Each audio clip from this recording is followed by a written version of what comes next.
Child, this is how you know I don't go live. I don't know what the hell to do. It says share your screen. Hold on. This is so sad, girl. You don't even know how to go live anymore. Dear Lord. Dear Lord. Oh, God. Oh, okay. And it's a black screen, child. I need to get it together. Hello. Hold on. This is bad. This is bad. Hello, Tia P. I'm trying to get like a. My screen is black. Oh my gosh, this is so bad. You don't have access to this feature. Add. I don't even know how to add a damn screen. How do I add a screen? Jesus. Somebody come and say, you know what? It's okay. It's all right. It's all right. It's just gonna be a black screen, y'all. You saw the thumbnail. The thumbnail is good enough. This is a very random impromptu live. So I'm so sorry. I'm so sorry. I got some free time, honey. I said, let me bring my Bahana create. How do I get yo? This is bad. This is so bad. Anyway, I wanted to come on here because I'm back in this wonderful, marvelous country. And I wanted to talk about um dream interpretations, or is it, how can I say it, is it just as hard for you as it is for me to like interpret your dreams? It is extremely hard, some not all the time, but sometimes it is extremely hard for me to interpret my dreams, to the point where I think I've posted this on my Instagram before, to the point where I become restless, like I cannot sleep until I get a better understanding of them. I do meditate, I do pray, but there are just some days, honestly, guys, that I just cannot begin to understand a dream that I had. And for the life of me, God only knows, I wish there is someone that I can reach out to and I can describe my dream and they can within a blink of an eye tell me exactly what it means. And I know that it doesn't necessarily work that way, but I wish there was someone out there that could do that for me. Someone told me about a book to get, like, it helps you interpret your dreams.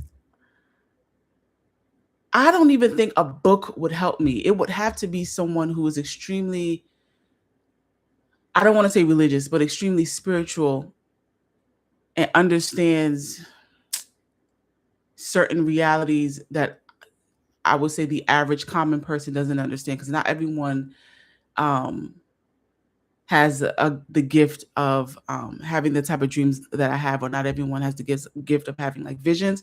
And I'm in my late 30s at this point. I have come to accept it. I no longer fight it or anything like that. I've come to accept it wholly, completely. Whatever it is that I see, or that that the divine gives to me, I accept it. I take it. I take it in. But sometimes I just wish there was someone that could help me. I was speaking to my aunt about it, and I was asking her, like, what can I do on the days that I'm restless? What can I do on the nights that I can't sleep? What can I do on, you know what I mean? Like, it's sometimes it's to the point, and the older I've gotten, the more intense they've become. I don't know what that's about, but the older I have gotten, the more intense they have become, and the more frequent they have become for me. There are some nights that I will have 4 to 5 dreams back to back to back to back to back, back to back to back. And I was just going through my dreams. I can't see the messages unless I'm on my phone. Let me go on my phone. Someone said, you haven't been live in so long that I completely forgot. I absolutely completely forgot. I can't interpret my dreams. Yeah, it's extremely hard. But yeah, I'll have like 4 to 5 dreams back to back to back to back. And I'm waking up Keep in mind, I'm waking up in the middle of the night, rolling over. It's to the point now that I no longer get up, write them down. No, no, no. You know what I do now when I have nights like that? I roll over, I open my phone, I go to my notes app, and I voice the note because that's how frequent they have become. I'll just voice the note. It was when was this? This was uh when was this? I just had it wasn't even a dream. It was a someone spoke to me and it said to me, and it said, what did it say? It said, in order to you have to adjust in order to ascend. I didn't know what that meant. Because I always go back and forth with coming back to the channel and posting regularly, but it's just sometimes it feels like it's impossible because of how I travel and the different, time zones and stuff like that. Um, and so sometimes I get frustrated and I'm like, ugh, like, because I'm a Taurus, and one thing about Taurus is we're very stubborn and we love routine. So it's just a natural feeling that I have to want to come back to this channel and just start uploading on this channel. And I had got the message in order to you have to adjust in order to ascend. So I felt like it was basically telling me like, listen, girl, you keep talking about you want to come back to the channel, post regularly. It's not gonna happen. It's not gonna happen, okay? You're gonna have to adjust and you're gonna have to keep it pushing. That's the message I was getting. And every time I try to post other content on this channel that is outside of the realm of um Love and Marriage Huntsville, it goes nowhere. So I don't even bother with trying to do that. But I feel like I'm getting off a topic. But yeah, do you struggle as much as I struggle to interpret my dreams? I posted on my Instagram a dream that I had the other day, and it was a 2-day affair, and it scared the living daylights out of me. So I'm going to tell you the dream. I was walking through this neighborhood. Hold on one second. Oh, hold on one second.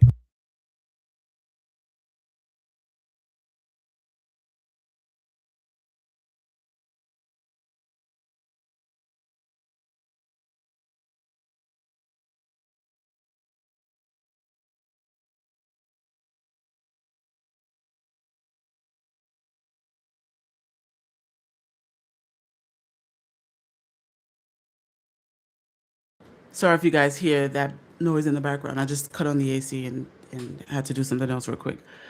But yeah, so I'm going to tell you this dream. It was a 2-day affair.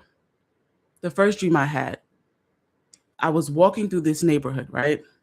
In the very beginning of the dream, I'm walking what looked like just a regular neighborhood somewhere in America, just a regular neighborhood. And then somehow I stepped into a neighborhood that is just, I don't even know how to explain it. It was so beautiful. The houses were so beautiful. Everything was vibrant, everything was colorful. I remember I was walking down, I don't know what corner I turned, I don't know how, but I remember just turning somewhere and coming dead smack into this neighborhood. And it was so beautiful, y'all. I mean, I said this on my story, on my Instagram story, but it was birds chirping, butterflies, beautiful, vibrant flowers. And I'm walking slowly through this neighborhood. And I remember walking through it, and I remember I had on a jean skirt. My hair was blown out, but it wasn't fully blown out. So it was a little stiffiana. I don't know why I looked like that, but it was a little stiffiana. So it was blown out, but not fully. So it was like half afro, half blown out. I can't remember what shirt I had on, but I know I had on a jean skirt. And I'm walking through this neighborhood. I'm like, wow, this is such a beautiful neighborhood. Oh my goodness, look at the houses. Oh, everything just seems so beautiful and happy and loving and joyful. And as I'm walking, I just start to get this really bad feeling like, uh-oh, like something's about to happen, or maybe I should stop walking, or maybe I should turn around. But for some reason it's now to the point where once I enter a dream state, I know that I'm dreaming. It's just that I haven't figured out how to do something about it, while I'm dreaming. I don't know if that makes any sense. So I know when I'm dreaming. So I'm walking, and I feel like in my mind, I'm telling myself, you need to stop or you need to turn around, but I can't because I haven't figured out how to do that in a dream. So I'm continuing walking, And I start looking around frantically because I'm like, oh, something's about to happen. Something's about to happen. I can feel it. And sure enough, I keep walking and I just walk into complete darkness.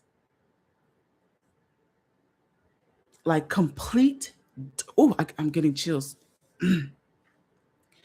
I walk into complete darkness. And when I say not a hint of a light anywhere around me, nothing, just darkness. And I don't know, I don't feel like I'm standing on anything. I'm standing upright, but I don't feel like I'm standing on anything.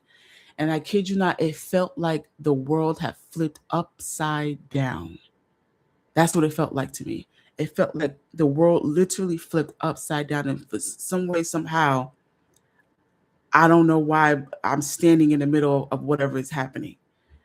And so I'm scared as hell, y'all. Like, oh, my heart is racing just talking about it. I'm scared as hell. Right? And then as I'm standing there, I see a starfish come floating towards me. That's the only light that I see. It's a starfish, like a brownish looking starfish that is coming towards me. That's the only light. And when I reach out to touch it, there's like this thin layer between me and the starfish. So I didn't get to actually like put my bare hands on it. It's just like this really thin layer that's between me and the starfish. And once I try to touch it and I see that I can't touch it, I turn back around and I go the other way. And as soon as I turn back around and I go the other way, I wake up. I got out of my bed and I sat on the floor because this dream happened in the middle of the night, and I sat on the floor until the sun came up. I was so scared of going back to sleep and going back to that place. I was terrified. I was terrified. I can't remember what chapter. I can't remember. I had called a friend of mine. She told me, "Okay, go to this chapter and read this scripture in the Bible," and I read it. And I still didn't go back to sleep. I still didn't go back to sleep. And it had to have been at least about a good 20 hours. No exaggeration. No exaggeration. About a good 20 hours, 20, 24 hours, maybe 22, like 20 to 22 hours before I was able to lay my head back down on the bed and go back to sleep. That's how scared I was of that dream. I've had several dreams that are terrifying. I think a couple years ago, I've told you guys about the dream of me in the elevator and how it goes up, up, up, up, and the higher it goes up, the skinnier the building gets, and I'm just going all the way up to the tippy top of the elevator. And because I'm scared of heights, that dream always scares me. I've been able to not completely understand what's happening in that dream, but in some sense, I've been able to like stop on certain floors because it was a point in that dream where people would be getting on and off the elevator and I just couldn't move. I was just in a corner and I couldn't move. But I've been able to stop the elevator and get off, so I've been able to kind of fix that in that dream. So I haven't had many dreams that terrifying. That dream terrified me. Okay, it terrified me. And I didn't go to sleep for like 20 to 22 hours. Maybe it was 24, I don't know. I was doing any and everything to not go to sleep. Anything that I could find to do, I did it. Read a book, call my friend, call my aunt, watch a movie, watch a show, go on TikTok, go on Instagram, go on YouTube. I was doing any and everything. And then finally, I just became so restless that I was like, I had to sleep. I looked and I was like, babe, please, if you see me, like, if you see my body tense or something, and if you just happen to see me, please wake me up. Please wake me up. He was like, all right, if I see anything, like if I notice anything, I'll wake you up. And that I was like, okay, I'm gonna go to sleep. I literally went to sleep in the like in the nook of his armpit. That's how close I was because I wanted to make sure that if I became tense for whatever reason, or I don't know, he would be able to wake me up. That's how scared I was of going to sleep, y'all. Y'all have no idea. So I finally went back to sleep, and I ended up back in the same place I ended up back in the same place in the dream. So again, I'm walking through this neighborhood and I'm like, oh my goodness. In the dream, I know that I'm back in the same place, and I'm scared to death that I'm going to be back. I'm walking back towards darkness. That's how scared I'm like. I'm walking back towards. I'm literally. I'm like I'm walking back towards darkness. And this time, when I went to sleep again for the second time, I wasn't on like a. I wasn't in an area when I went into the dream state. I wasn't in the area where it just looked like a regular neighborhood somewhere in America. It's put me right back in that neighborhood that I had turned that corner and went dead smack into. So now I'm like, oh my God, please, like, I don't want to be walking back into darkness again. So I'm walking and I can't stop myself in the dream. So I'm just walking and I'm like, oh my goodness. And I'm scared. A car pulls up and I remember I get in the car. I don't know where this car is going, but I'm like, listen, if we're both going, if this car is going towards darkness, we're both going. I don't want to go to this place again alone. So I get in the car and we're driving, and I'm just looking from side to side at everything that's around me. And I see, this is going to sound really weird. And I see, first of all, right ahead of me, not right ahead of me, you could tell that it was far away, but I could see it because that's how big it was.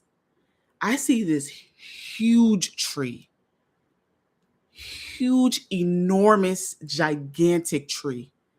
It was the, I don't even know a building in the world that is that big. It was so big that you could probably see it from anywhere in the world. Like the tree was just, it was just so big. And it was just a big tall tree, and at the very top it was a just huge, obviously. It was green at the top, obviously. It was just huge. And I remember looking at that tree like, what in the world? Like, where am I now? And I'm looking from side to side. I look to my left. No, first I asked the person in the car. I can't remember what I asked. I think I asked like, where are we going, or where are we, or what is this place, or something like that. I don't know if it was a man or a woman, and they never answered. They never answered. So I'm looking to my left. I kid you not. I see baby angels just floating by.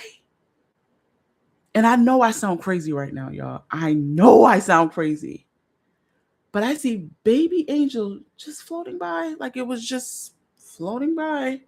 No, just, it was just existing in this, whatever, wherever I was, and it was just floating by.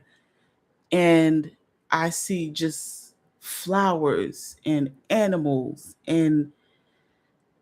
I've never seen before, which really freaked me out. Flowers and animals I've seen and animals I've never seen, and just butterflies. It was just so peaceful. That's the only way I can explain it. It was so peaceful. It was so serene. Like, I don't. I can't even really put it into words. It felt so safe. And then I looked to my right, and this is the part that it might freak some of y'all out. I see black women sitting in a tree. And they looked similar to me, but not quite. They were just sitting in a tree, just minding their own business, sitting in a tree, relaxing, with not a care in the world.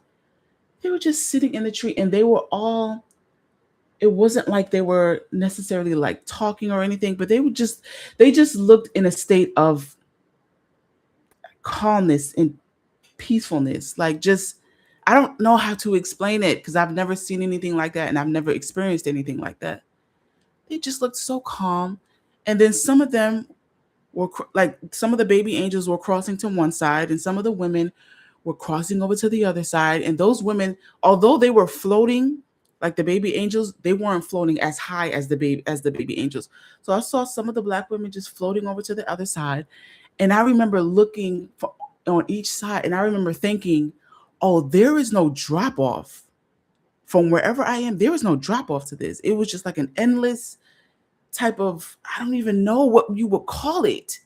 I just remember looking on each side and saying to myself, like, there is no beginning, there is no end. Whatever this is, there's no beginning, there's no end. There's no drop off. There is not a place where you can ride until you reach the end of this place and enter it just, that's the feeling that I got.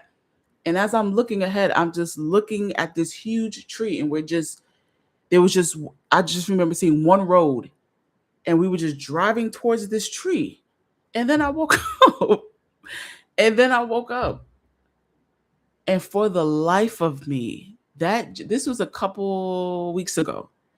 For the life of me, I cannot interpret that dream to save my life. If somebody had put a gun to my head right now, it was like, interpret that dream or die, I would be gone, finished, in the grave, 6 feet under. But I can't get it out of my mind. Typically, I'll write down a dream and I'm good. You know what I'm saying? I'll write it down, I'll put a voice note in, and I'm good. I don't even go back to it really like that. And sometimes they'll come to pass. Like I'll read over my dreams like every 3 to 6 months just to see what has come to pass and what hasn't. Hold on, I'm looking for it. Is it here?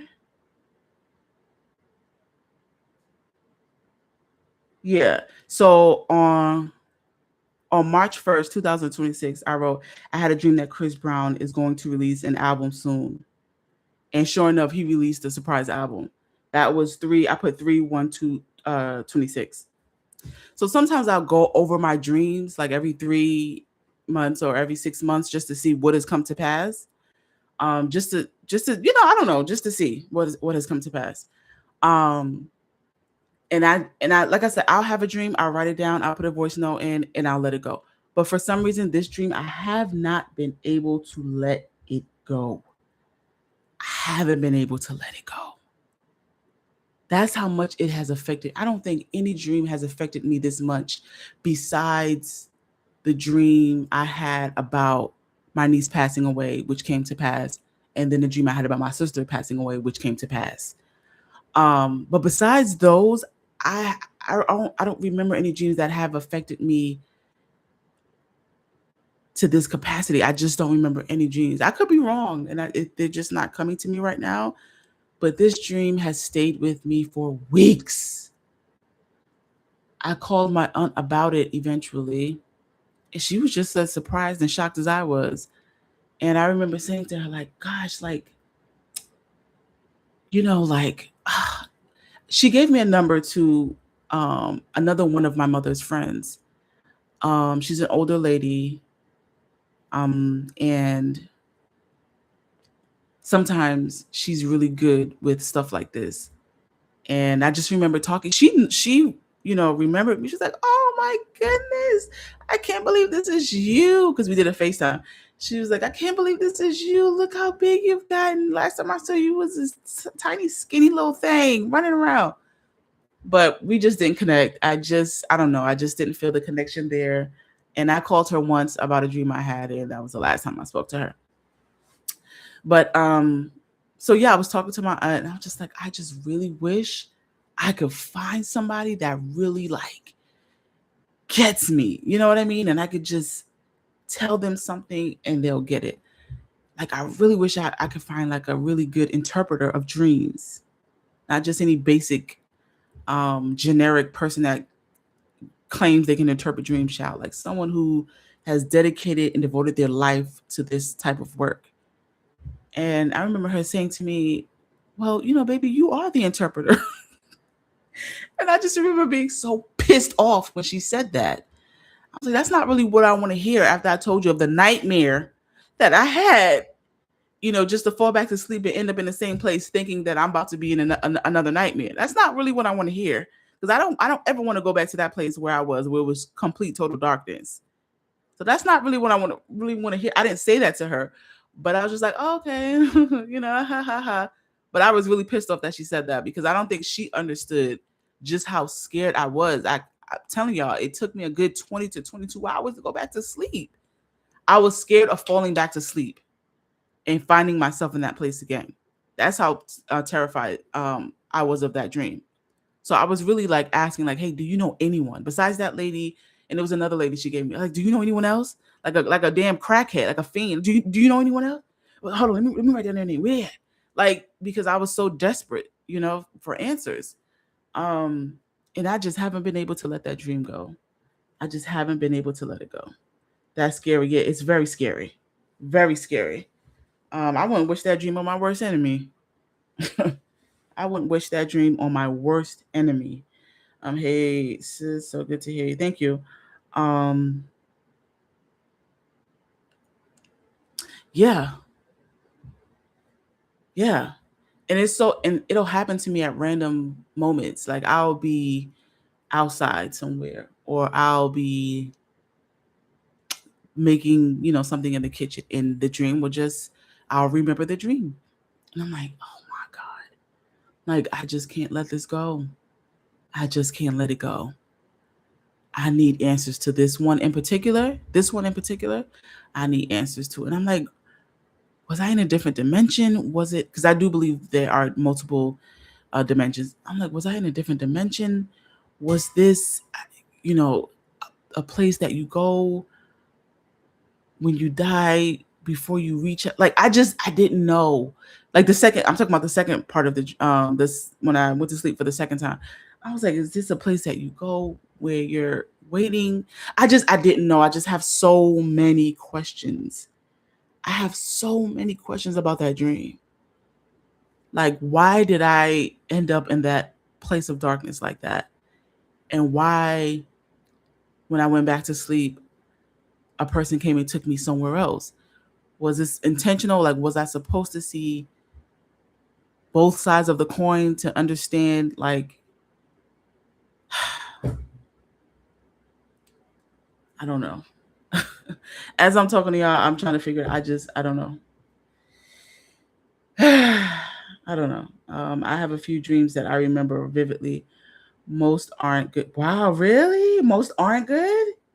Oh, I'm sorry to hear that. Oh, I'm so sorry to hear that. I don't typically have bad dreams. I've had a few throughout the years, don't get me wrong, but I typically don't have bad dreams. Most of the dreams I have are messages for me or for family members, most of them. Um, I remember I had a dream about my aunt who is crippled, or I don't even know if that's the appropriate term to say, but I remember I had a dream about her, and sure enough, it was true. What the dream that I had, sure enough, it was true. And I remember she's one of those people that love for you to yap, yap, yap, yap, yap, but don't really say nothing back. You know how some aunts are, some family members are, they love, honey, they love to gossip. They love the tea you give to them so they could go and tell their other sisters, my other aunts that I don't talk to. But anyway, I was telling her about the dream I had about her, and I was like, yeah, is everything okay? Um, because I had a dream about, X, Y, and Z, and she was like, oh, really? So innocent. Oh, really? That's so interesting. Oh, wow. Didn't give me a yes or a no to the dream, which let me know it was a yes. And I was speaking to a cousin of mine, and they just offhand said something about her, and I didn't say anything, but I was like, okay, so I was right. I was right. And she just didn't want to tell me I was right. Because some of them hate when I see stuff about them. Ooh, they hate when I see stuff about them. I remember I called my cousin once, and I was like, hey, is everything okay with you and your girl? And he was like, oh my God, cuz we broke up. And I was like, oh, well, I mean, I'm sorry, but I didn't want to say it that way, but I saw that. But yeah, I don't typically have like bad dreams as far as like nightmares and stuff like that. To me, that dream was a nightmare. To end up in total complete darkness, that was a nightmare for me. That was a nightmare. So that's why I so desperately wanted, to find someone to talk to and have them interpret it for me, but I never did. But anyway, but yeah, I just wanted to come on here and ask, like, has anyone else gone through anything like that? As a child, I would often be chased in my dreams, and I would literally take off running. Oh my God. Really? That's terrible. I don't think I've ever been chased in a dream.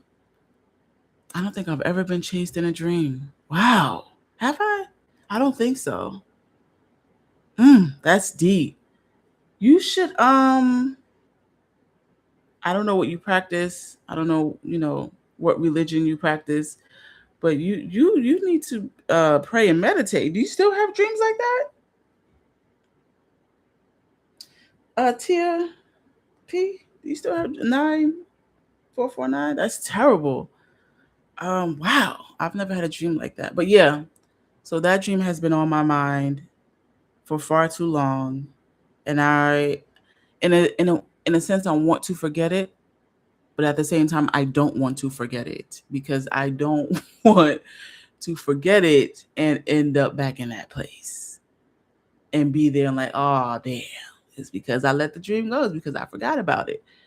I'm not saying that I am so disciplined, to the point where I read my Bible every night and every morning and every day. No, I'm not that. I can do a lot better. But I tell you one thing, since I had that dream, ask me if I read my Bible every night before I go to bed. Ask me. Ask me if I read my Bible every damn night before I go to bed now. Because I'm scared shitless. That's why. I'm scared. So I make sure I say a prayer over myself. I say a prayer over myself before I go to bed at night. And make sure I read a couple chapters, a couple scriptures before I lay my head down.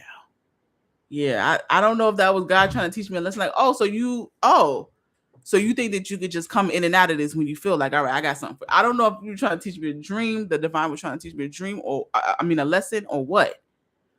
But I learned it, and I read my Bible. I may not read it every morning, but I do make sure before I lay my head down to go to sleep, I'm reading that Bible. Yeah, reading that Bible. Out of fear. I'm reading that Bible out of fear. Let me see what she said. She said, not anymore. It's a wonder I never ran into any things as a okay. Wow.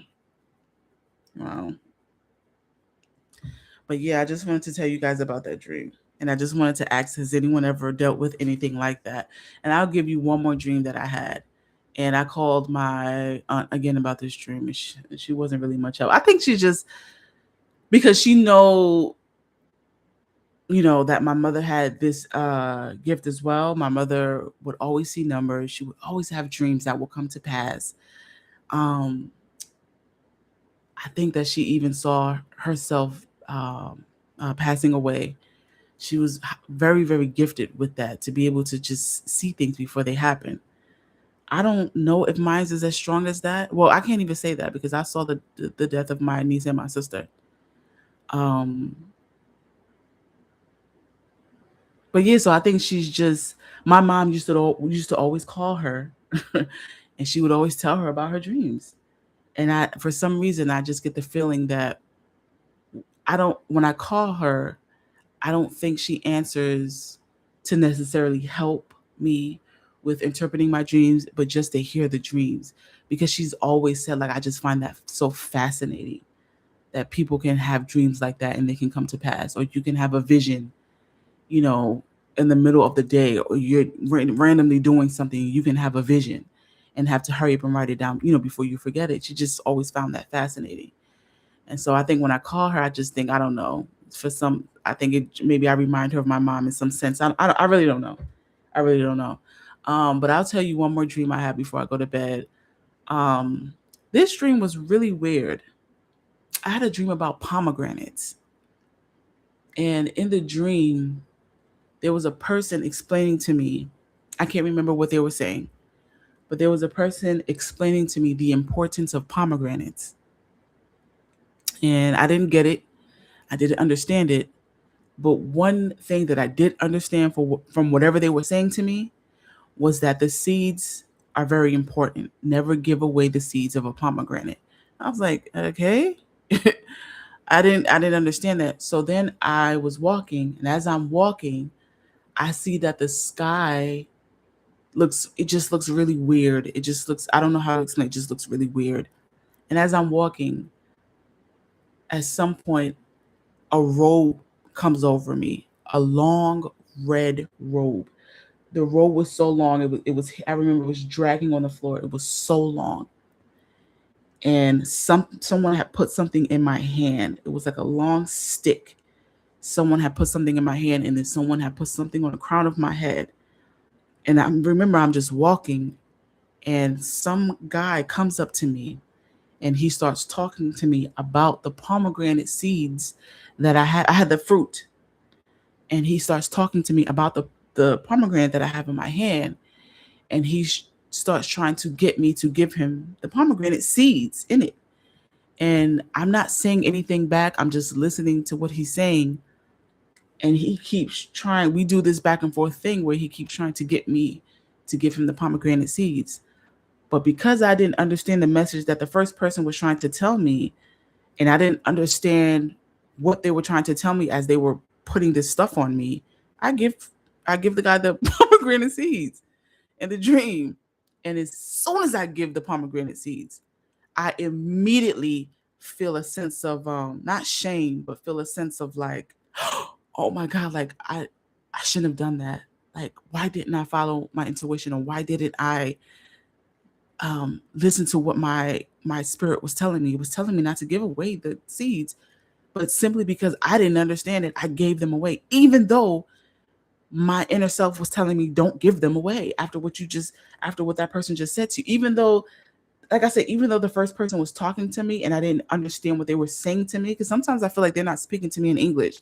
I think I've told you guys a couple years ago when I used to be on this channel regularly that I would have dreams about messages coming to me in different languages, and some of them I have been able to find out that it's like ancient Egypt language. And then some of them I haven't been able to figure out, where did I get these letters from? Why do I know that this is a full word, or why do I know that this is a full sentence, even though I don't understand the language? I don't know what language this is in, right?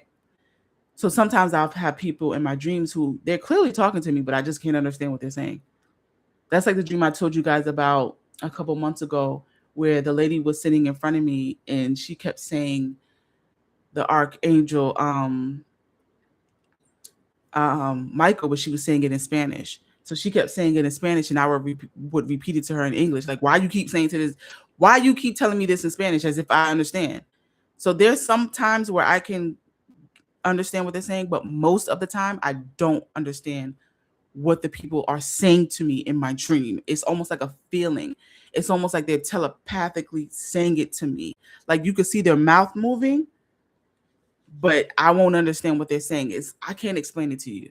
So like I said, whatever the first person was telling me in the dream, I understood the meaning. I understood it. No, I'm not saying it right. Whatever the first person was telling me in the dream, I heard them.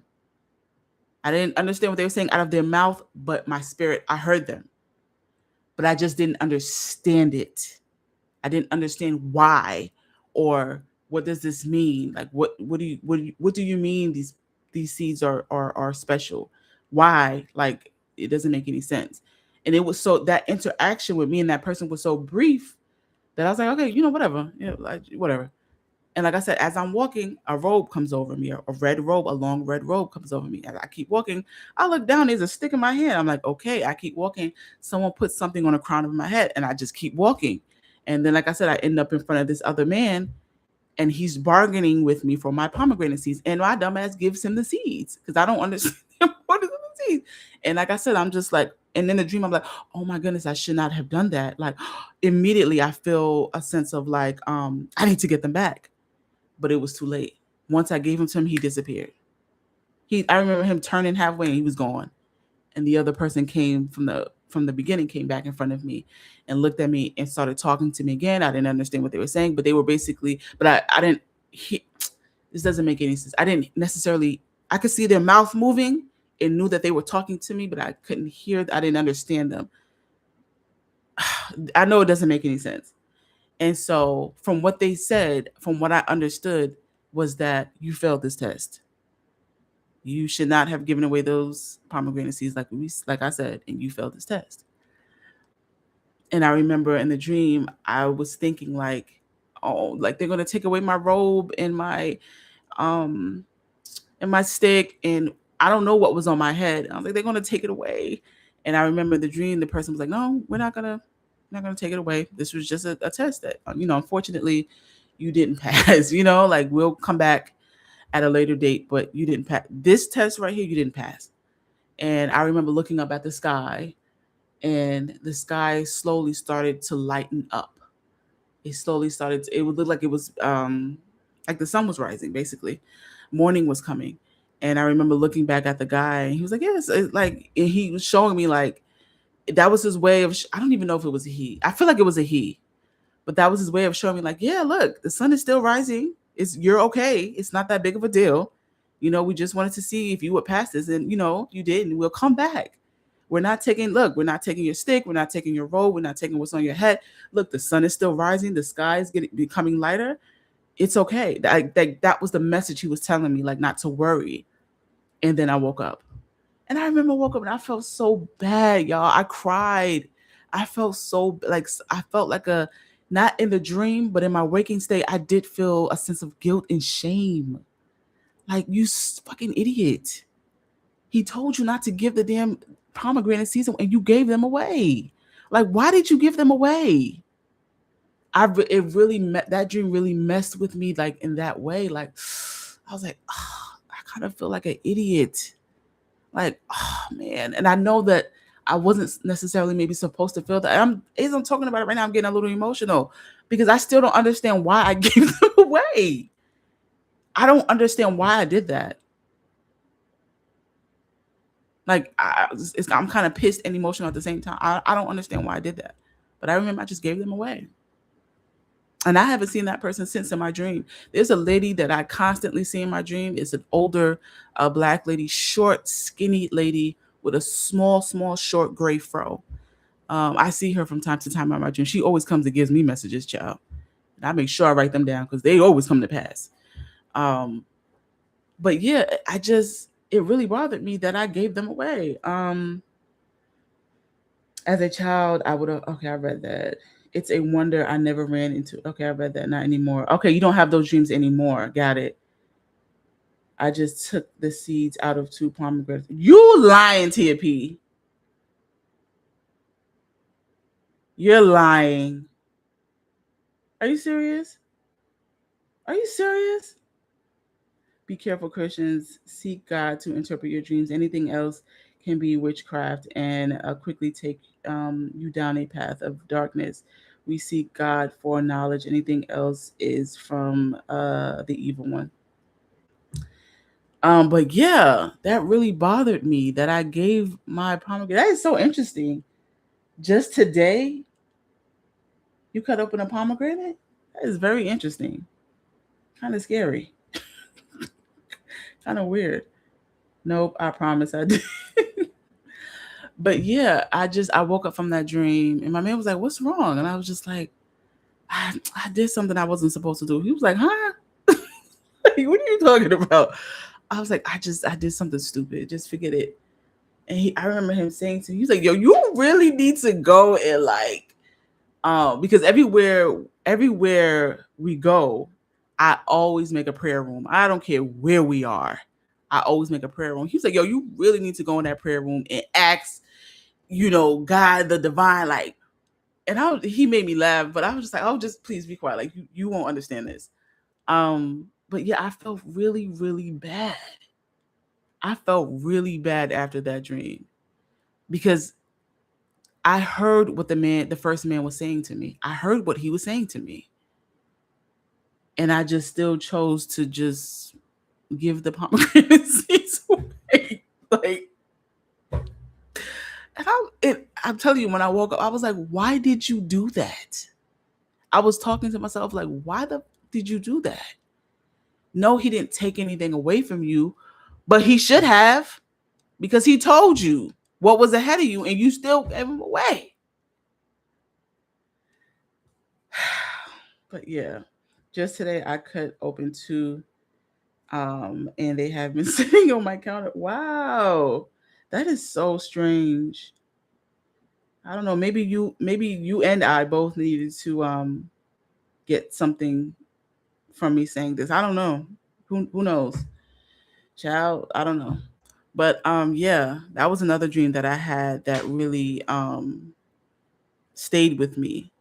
Because a lot of my dreams I can't recount by just memory. I would have to go back to it and look over it a lot of times. But there are some dreams that I have where I can recount it detail by detail. I can like, it's weird. Like I said, the dream that I had about um walking into complete darkness, and the dream that I had about the pomegranates and the big huge large tree, and the never ending space wherever we were. I can remember those dreams just from memory. I don't need to go back and look over what I wrote down. But yeah, I just wanted to know if anyone had ever gone through that. And I think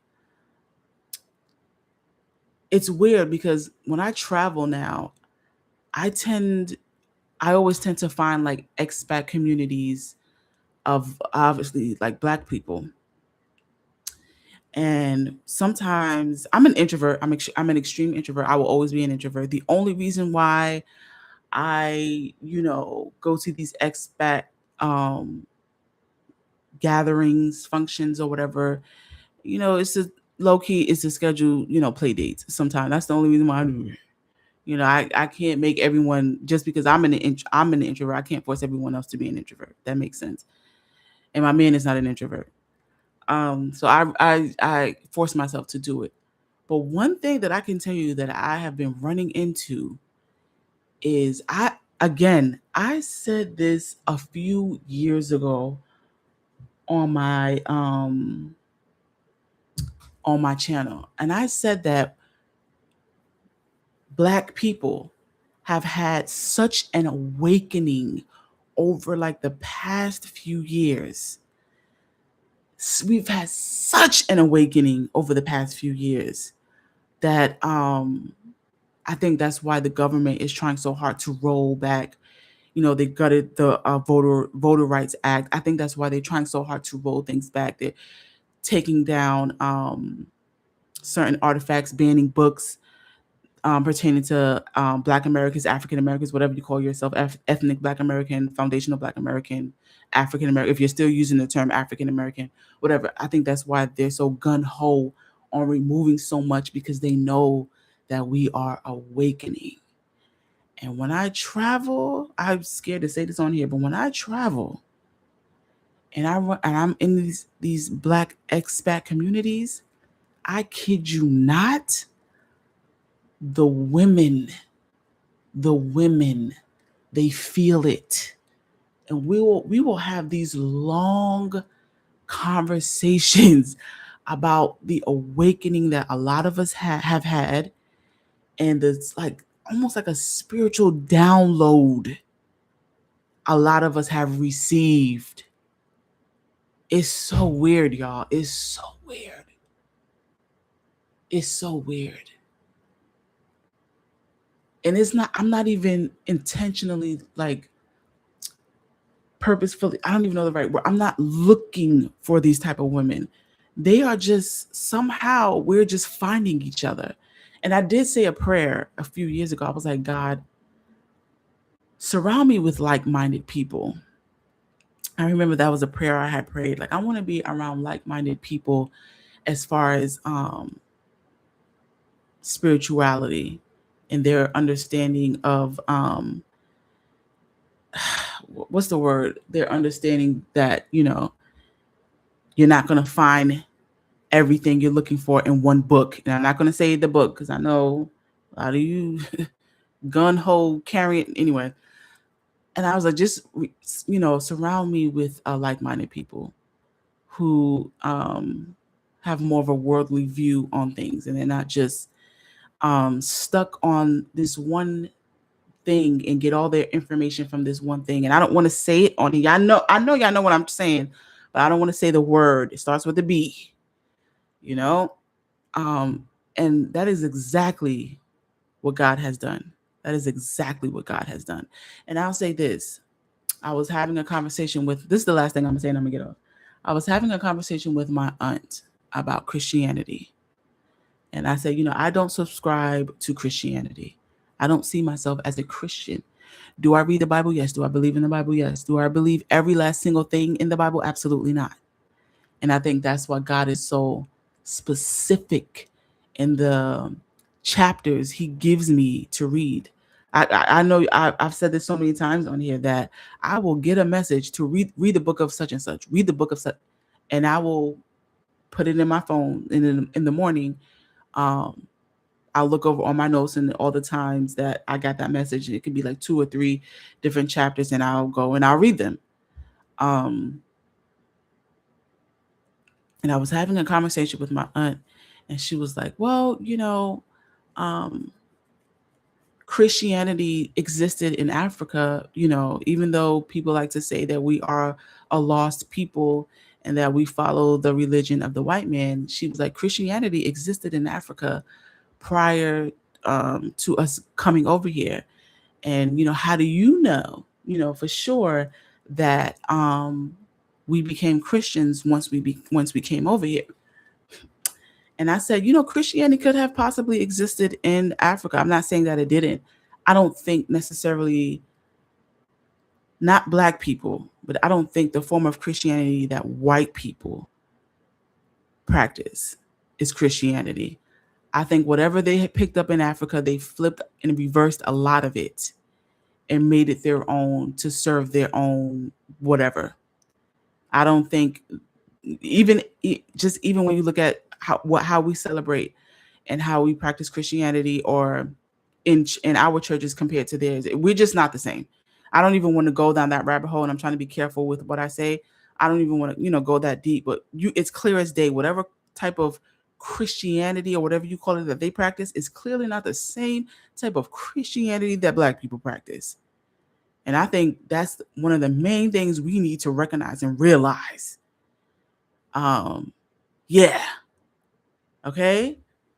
But yeah, I was talking to her about Christianity, and she was saying how it existed in Africa, and blah blah blah blah blah blah. And I had just at that time I had just finished reading a book. It was called, I don't know, anyone in the chat can tell me if they've ever read this book. It's called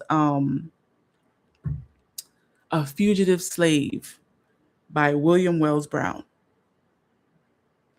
And I read the book, and I read that book in one day. It was so good. I read the book in one day. It was about, obviously, a former slave who kept escaping until finally he escaped for the last time, and they were never able to get him back.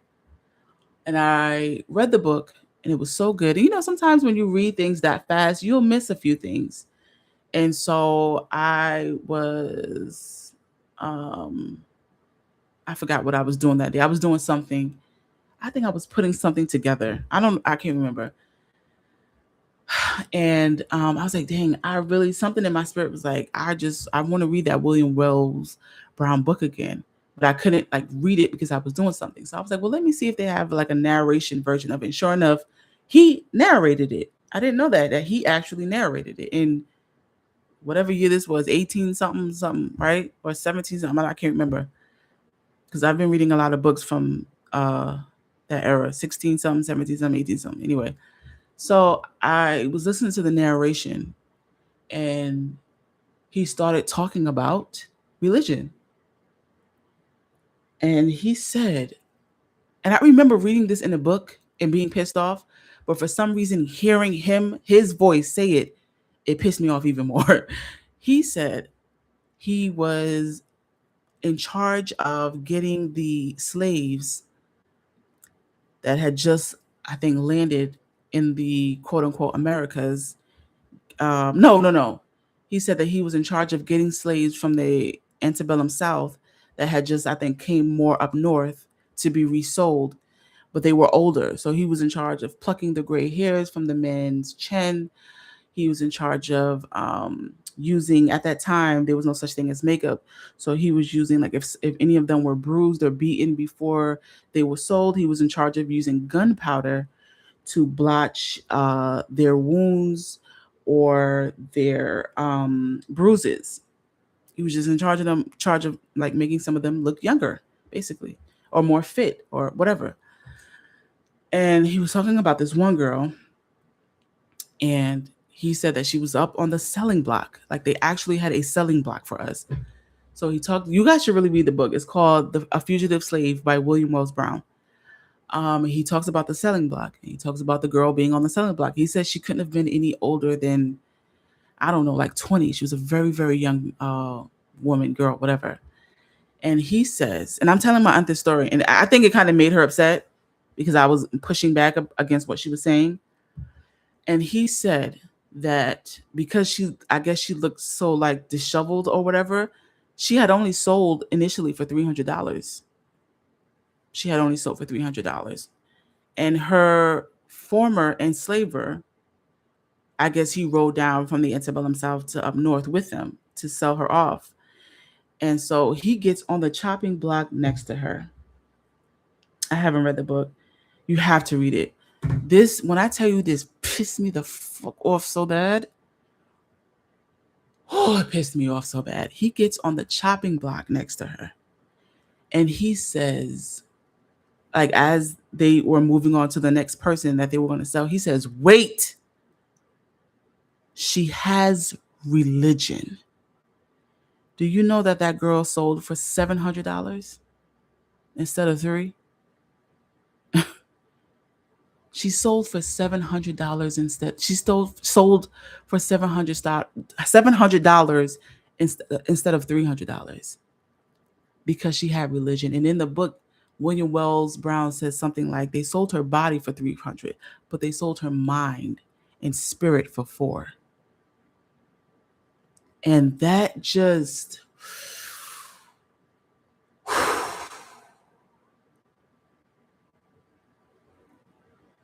I wanted to go outside and find the first. I can't say that on here. I wanted to do some harmful things to a certain class of people. It angered me so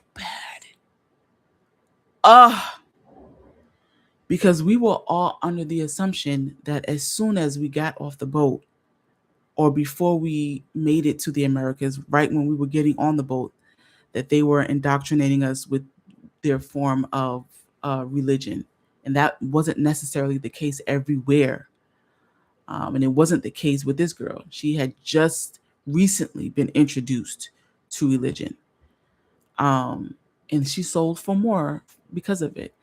And he said something about, he has multiple books, and he said something about how when they gave us their religion, it tamed us because we were so savagely attacking them. We were unaliving them here. So much so, okay? I need y'all to understand this. Go get the book. So much so that they had to figure out a way. We weren't scared of them unaliving us. We wasn't scared of them punishing us and torturing us. We were still unaliving them. And it wasn't until they introduced religion that we calmed the fuck down. And I can't even say that because that's not accurate, but we calmed down. And I was like, I understand why I struggle so much with Christianity. It's just always been in my spirit, in my soul. I said, I don't want to identify with that. I can agree that some of the stuff in the Bible is very true. And some of you may disagree with me, especially the older generation, okay? Because the older generation still identifies as African American. Yeah. Anyway, I do believe that God or the divine, or however you prefer to, address this person, this entity, I do believe that the divine gives me certain specific scriptures and chapters to read. I really do believe that. And I believe that the ones that I get are the ones that are true. I'm being honest with you. I know it sounds crazy, especially you gun-toting Bible people who every last single drop word in the Bible is true and real to you. I know you won't understand this and you won't see where I'm coming from. But I really truly believe that when I receive messages about go to Mark so and so and read, and I really truly believe that it's because I don't think everything in the Bible is true. And I think that God or the divine knows that I struggle with that. And we have no proof what parts are real or not. You know what I mean? Like, I hope I'm making sense. So in order for me to get what I need from it, he gives me the download, or she gives me, or the whatever, gives me the download to go to what I need to go to. Because I'll never forget that. I will never forget that. And I read another book that was a couple years, I can't remember. But anyway, I read it's called the execution. I don't know if anyone has ever read this, The Execution of Mark and Phyllis. And this is a story of a man who, I think he was from Barbados, I can't remember. But he was brought here to the Americas as a slave. The woman was already here. She was already enslaved. And they had came up with a plan to unalive their master. It was her, this lady named Phoebe, Mark, and a couple other people from neighboring plantations. They all got together and they poisoned Mark and Phyllis' master with like different herbs and flowers and stuff like that. And for a long time, as he was becoming ill, every time the doctor would come, the doctor couldn't understand like what was happening to him. He just didn't understand what was happening to him. And when he finally passed away, the doctor accused Mark and Phyllis and Phoebe and was like, you people did this. He found certain herbs and stuff like that around that he knew um was, could unalive you. And this broke my heart as well when I read this part about Mark. In the book, Mark talks about how Mark talks about how he was literate. He was a literate man, which was very rare at that time. So he was reading the Bible. And he was reading the Bible and he was trying to figure out how to unalive someone without going to quote unquote hell, or without it being looked at in the eyes of God or whatever as a murder. And he came up with the plot and the plan to kill his master through herbs and flowers and stuff like that, and plants and stuff like that. And so that's what I mean when I say their form of religion has really done a number on us. It has really done a number on us. A man who was enslaved, forcibly enslaved, was at that point, because they had obviously introduced it to us.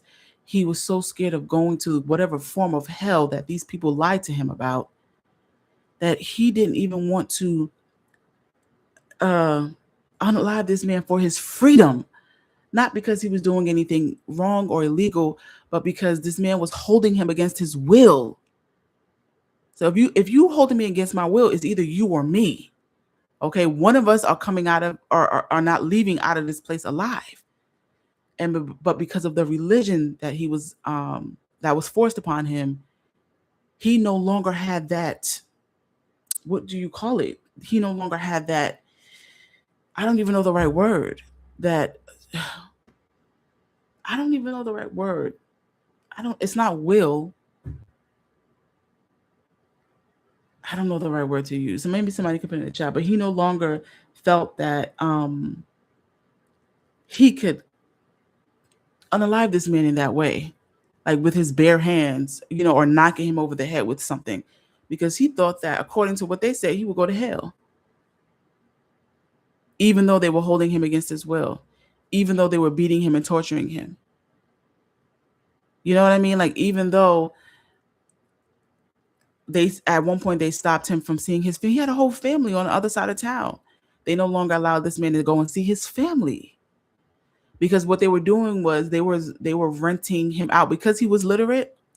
His slave owner would rent him out to other plantations. He would allow him to go out, find other people to work for, and Mark would always go near the area where his family was so he could see his children and his wife. While even though he was still enslaved, his master allowed him to go out and find work, and he had to bring every last single penny back. But he allowed him to go out and find work that way. He was very handy. He was very much so a handyman.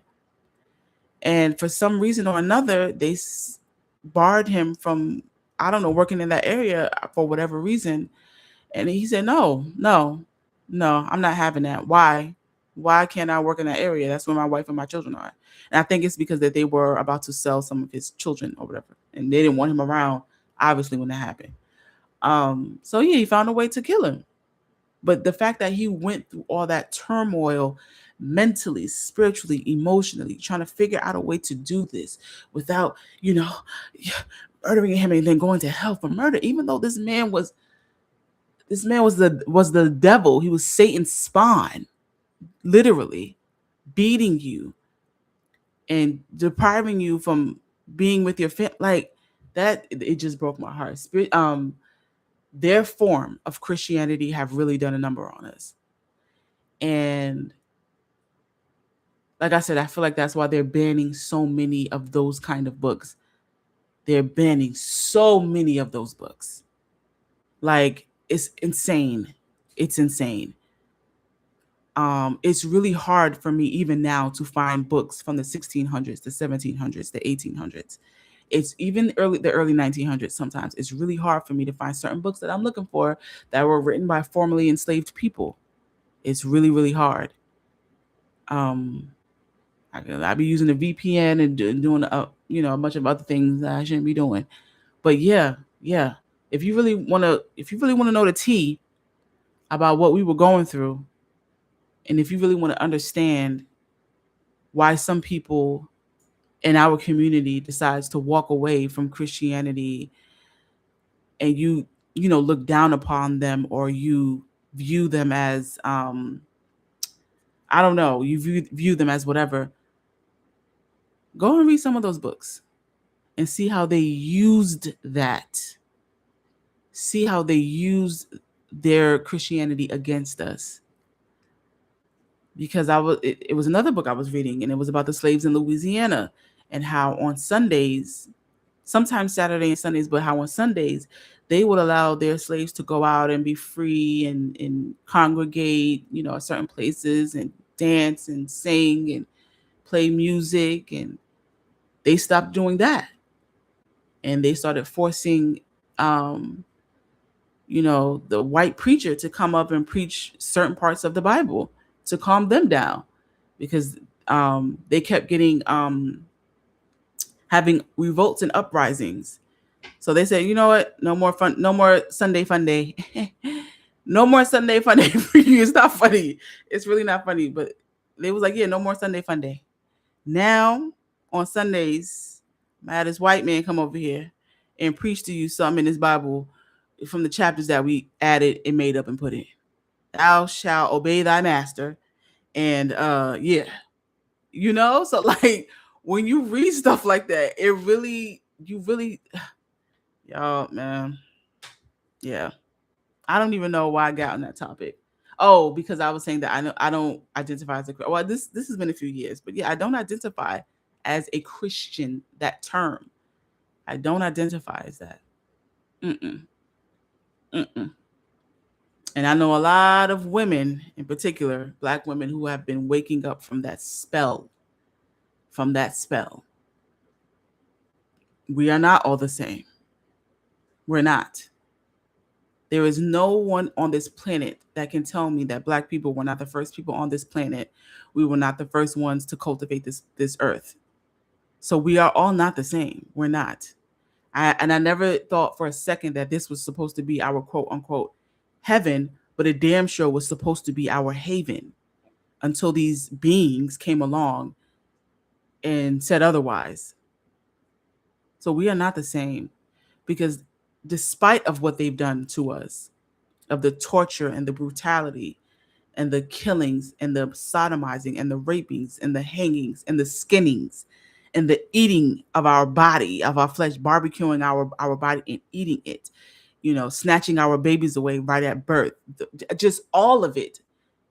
And despite of all that we've gone through from these at the hands of these people, we have yet to turn around and do such acts upon them. So we are not the same. We are not the same. And their form of Christianity, I do not subscribe to. And I will never subscribe to it. You cannot be in, I don't know, coalition or in unison with people who are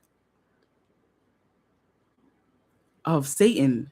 And I know that may sound crazy to you, but you just cannot be in coalition with people like that. I do believe that they are some form of a subhuman. And I'm gonna get off because I'm going too deep.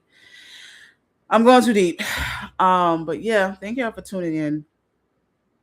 This was just something that I just was called to talk about it. So I said, okay, I guess I'll talk about it. But thank y'all so much for tuning in. And Tia P, wow, Tia P, wow, that is so crazy that you cut pomegranates the day that I came on here and started talking about pomegranates. That is really wild. But yeah, thank you guys so much for tuning in, and I'll catch y'all on the next live. I don't know when I'm going to be back on this channel because I don't post any content for Love and Marriage Huntsville anymore.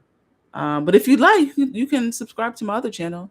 I'll post the link to my other channel when I get off of here, so you can find it in my description box. I'm going to put it in my description box of this video, and I'll put it I'll post it so you can go and click the link. Okay. But yeah, because I just, yeah. It's like, what am I going to talk about? You know what I mean? On this channel. Because my Love and Marriage Huntsville content always hit. And I don't, Melody going, what is there to talk about on that damn show? Nothing. Nathan. Okay. But yeah, thank you guys so much for tuning in.